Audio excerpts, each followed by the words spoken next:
Grabe, ang dungis sila mga ka-farmers. So, tingin ko kinakailangan nating paliguan to. At init na init sila. So, papaliguan natin mga ka-farmers bago natin na papakainin. Ayan o. Ang dumi sa loob. So, okay mga ka-farmers, paliguan muna natin. Grabe. Ang dungis. Kailangan kasing malinis sila mga ka-farmers.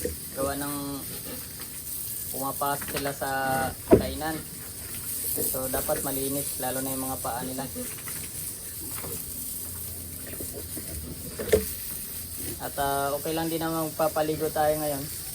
At hindi naman ganun kalamig yung panahon. Kaya ayos lang. Saka naiinitan sila mga ka-farmers. Kaya kinakailangan talagang paliguan natin.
So tapos na mga ka-farmers.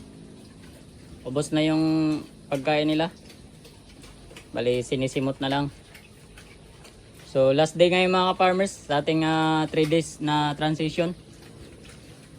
So bukas magdadagdag tayo. Gawin na nating 4 na kilo. Dagdag tayo ng kalating kilo per servings. So magiging 12 kilos a day na sila mga ka-farmers sa 8 piraso.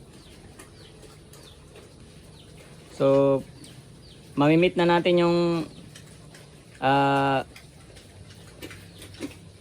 maximum na feeding guide ni Ultra Pack, which is 1.5 per head.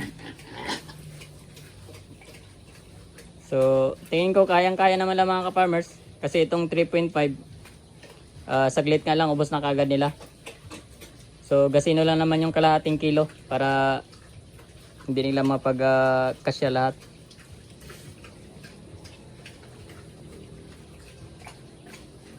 So pang-4 na sako na tong bagong bukas natin mga ka-farmers.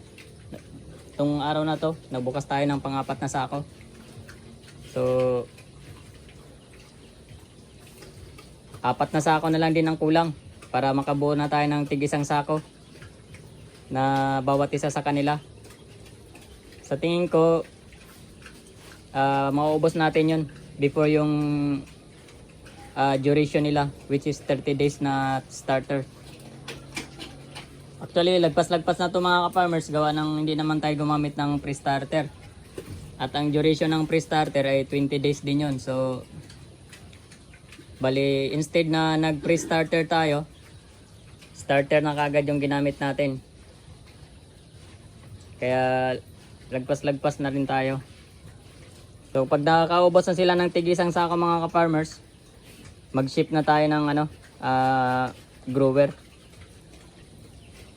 Talagang lumabas na yung mga katawan nila mga ka-farmers. Oh. 40 days sila ngayon. At makikita natin yung katawan nila ay tamang-tama tayo.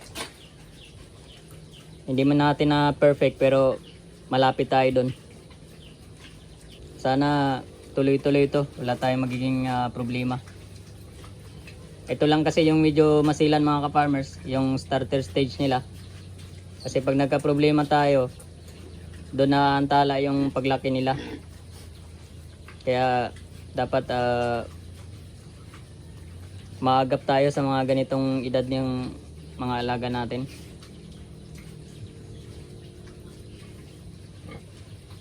Kasi pag huminto lang to ng kain mga ka-farmers ng mga 2 kain isang araw, malaking kawalan sa kanila din yon.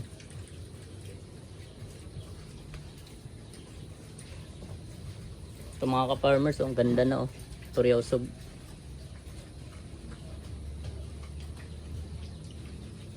So tumitimbang na to ng mga 30 mahigit mga ka-farmers. Yung katawan na yan nasa 30 mahigit na yan. Lalo na ito. Ayan oh. So hindi na tayo lugi dito mga ka-farmers sa pagkain natin. Kung babasehan natin yung katawan nila, panalo na tayo dito.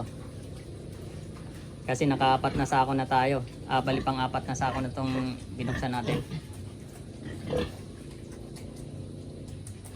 Plus nakapakain tayo dito ng ng around 20 kilos na tingi-tingi. Kaya goods na goods mga ka-farmers. So okay mga ka-farmers. At kailangan na nating iwan to dito at manghihingi na naman to. So alis na tayo dito. So pauwi na tayo mga ka-farmers. Kaya siguraduhin natin na may lamang tubig tong drinker natin para may tubig sila magdamag. At medyo malakas sila sa tubig kaya sisiguraduhin natin na may laman tong drinker natin bago tayo uuwi. So okay mga ka-farmers, happy farming!